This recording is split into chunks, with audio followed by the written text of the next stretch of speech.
यशाची व्याख्या व्यक्तिपरत्वे भिन्न असते. एकासाठी श्रीमंत बनणे यश असेल तर दुसऱ्यासाठी चांगलं आरोग्य कमावणे. कोणासाठी यश म्हणजे चांगला लेखक किंवा कवी बनणे तर कोणासाठी चांगला चित्रकार बनणे. ऑलिम्पिकमध्ये सुवर्ण जिंकणे एखाद्यासाठी यश असेल तर कोणासाठी एखादा वैज्ञानिक शोध लावणे. यश आणि माणूस यांच्यामध्ये कठीण परिश्रमाचा पूल असल्याशिवाय आपण यशापर्यंत पोहोचू शकत नाही. कोणत्या व्यक्ती जीवनात यश प्राप्त करू शकत नाही याचं विश्लेषण प्रस्तुत व्हिडिओच्या माध्यमातून आपण बघणार आहोत. अर्थातच यश प्राप्त करायचं असेल तर त्या गोष्टी आपल्याला टाळाव्या लागतील. At present, you are tuned with a motivational YouTube channel. You will get everything here to be a winner. So don't leave the page without subscribing the channel. अपयशी लोकांमध्ये ज्या लोकांची गणना होते अशा पहिल्या प्रकारचे लोक आहेत ते मला जमणार नाही म्हणणारे. काही लोक कोणत्याही कामाला सुरुवात करण्यापूर्वी अगोदरच ठरवून टाकतात की ते मला जमणार नाही. परिणामी त्यांच्या नकारात्मक विचारांचा परिणाम त्यांच्या कार्यावर होत असतो.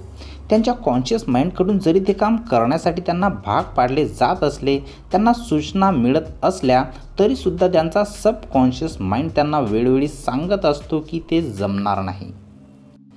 आणि आपला सबकॉन्शियस माइंड आपल्या कॉन्शियस माइंडपेक्षा अधिक शक्तिशाली असतो. परिणामी मेहनत करत असूनसुद्धा अशा लोकांपासून यश कोसो दूर असते यातही शंका नाही. यांच्याशी जवळीक साधणारा आणखी एक लोकांचा समुदाय म्हणजे टीकाकारांचा.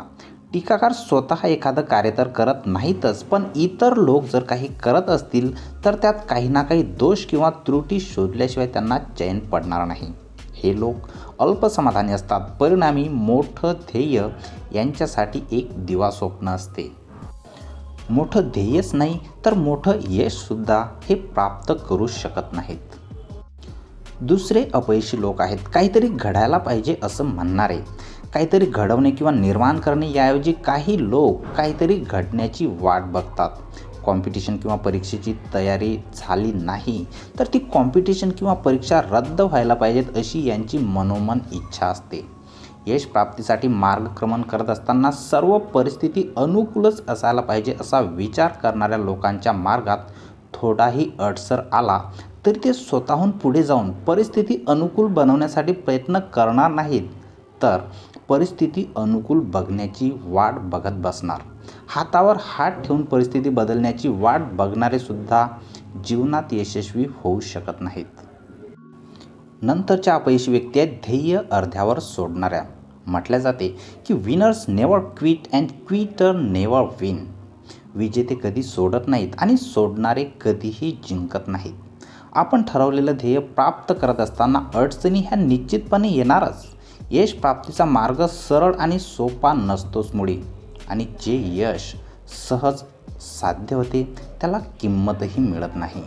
येणाऱ्या अडचणींमध्ये साधनांची कमतरता, कौटुंबिक जबाबदारी, प्रशिक्षणाचा अभाव, आपली आर्थिक परिस्थिती, स्वास्थ्य इत्यादी अडसर असू शकतात. अडचणींसमोर मान झुकून आपले ध्येय सोडून देणारे यशस्वी कसे होणार? कारण यश प्राप्तीसाठी कठीण परिश्रमाशिवाय पर्याय नाही.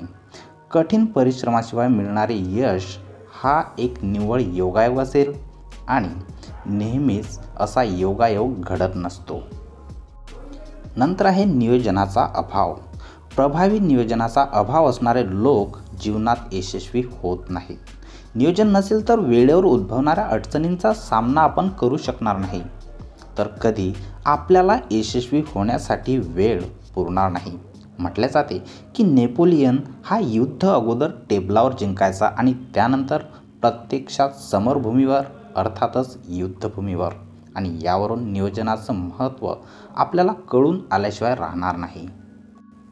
नंतरचे अपयशी लोक आहेत लोभी. लोभी लोक कधीच यशस्वी नसतात. हे लोक तात्पुरत्या फायद्यासाठी मोठ्या योजनांना मूठ माती देतात. शिवाय एखादी गोष्ट प्राप्त झाल्यावरही दुसऱ्या गोष्टींचा मोह त्यांना शांत बसू देत नाही.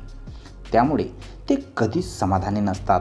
म्हणजेच पोहोचायचं कुठे आणि थांबायचं केव्हा हे त्यांना माहीत नसते. त्यामुळे आयुष्य संपण्याच्या वेळीसुद्धा त्यांची कोणती ना कोणती इच्छा अपूर्णच असते. आपल्या लोभापायी अशा व्यक्ती अडचणींचा गुंता सोडवण्याऐवजी आपल्या भोवती तो गुंता वाढवतच जातात. इंग्रजीत एक म्हण आहे, average is the root of all evils. त्याप्रमाणे ह्या व्यक्ती संकटात सापडल्याशिवाय राहणार नाहीत. यश प्राप्तीतून समाधान अपेक्षित असते, परंतु या लोकांच्या जीवनात कधी समाधान नसतेच. पर्यायाने या लोकांनी कितीही कमावलं तरी त्यांना यशस्वी म्हणता येणार नाही. दुसरे अपयशी लोक आहेत मनात भीती बाळगणारे. ज्यांच्या मनात भीती आहे ते लोक लांबच्या योजना कधीच आखू शकत नाहीत. एवढेच काय, पण आज आपण तंदुरुस्त असूनसुद्धा उद्या आजारी पडण्याच्या भीतीने आपला वर्तमानही ते गमावून बसतात. अशा लोकांकडून यशस्वी होण्याची काय अपेक्षा ठेवावी? खेळण्यासाठी, जिंकण्यासाठी शरीरासोबतच मनही तंदुरुस्त व कणखर असावं लागतं.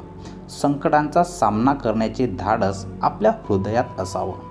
आव्हानांचा सामना करायला भिणारे आपल्या जीवनात सफल होत नसतात. आणि एक गोष्ट लक्षात असू द्या, भीतीला जर आपण आज नियंत्रणात ठेवले नाही तर उद्या ती आपल्यावर अधिराज्य गाजवणार हे निश्चित.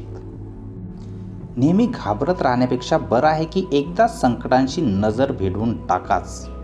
भीतीपासून दूर पडण्यापेक्षा भीतीचा सामना करा. या गोष्टीपासून जे अनभिज्ञ आहेत त्यांच्यासाठी यश एक मृगजळ आहे. त्यानंतर अपयशी गटात मोडणाऱ्या आणखी व्यक्ती आहेत की ज्या व्यक्ती आवाक्याबाहेरचं ध्येय ठेवतात. काही लोक अति महत्त्वाकांक्षी असतात. मानवी क्षमता आणि निसर्गाचे नियम यांच्या पलीकडचं ध्येय ठेवतात. लक्षात असू द्या की ध्येय हे माणसाच्या क्षमतांना आव्हान देणारं असावं, पण आवाक्याबाहेरचं नसावं.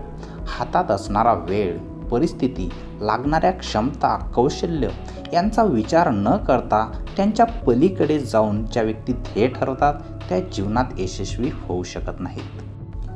त्याचबरोबर जे लोक आळशी असतात, उदासीन प्रवृत्तीचे असतात, मी हे काम करू का असं म्हणण्याऐवजी हे माझं काम नाही असे म्हणणारे असतात, या लोकांकडून सुद्धा यशस्वी होण्याची अपेक्षा आपण करू शकत नाही. त्याचबरोबर आपल्या पायाजवळच्या संधी सोडून दूरच्या डोंगराकडे आकर्षित होणारे, तात्पुरता आर्थिक फायदा पाहून आपल्या ध्येयापासून फारकत घेणारे जीवनात यशस्वी होत नाहीत. माणसाने एखादी गोष्ट मनापासून ठरविल्यानंतर ती गोष्ट माणूस करू शकतोच. हे ऐकायला आणि वाचायला जरी छान वाटत असलं, सुंदर वाटत असलं तरीसुद्धा मानवी क्षमतांना काही मर्यादा पडतातच. म्हणून आपलं ध्येय हे आवाक्यातलं असावं. सोबतच ध्येय प्राप्त झाल्यानंतर ते आपल्या व समाजाच्या फायद्याचं सुद्धा असावं. प्रत्येक विद्यार्थी आणि पालकांसाठी प्रस्तुत व्हिडिओ अत्यंत महत्त्वाचा आहे, यातही शंका नाही आहे. त्यासाठी व्हिडिओ जास्तीत जास्त लोकांपर्यंत शेअर करा आणि चॅनलला जर अद्यापही सबस्क्राईब केलेलं नसेल तर चॅनलला सबस्क्राईब करायला सुद्धा विसरू नका. धन्यवाद.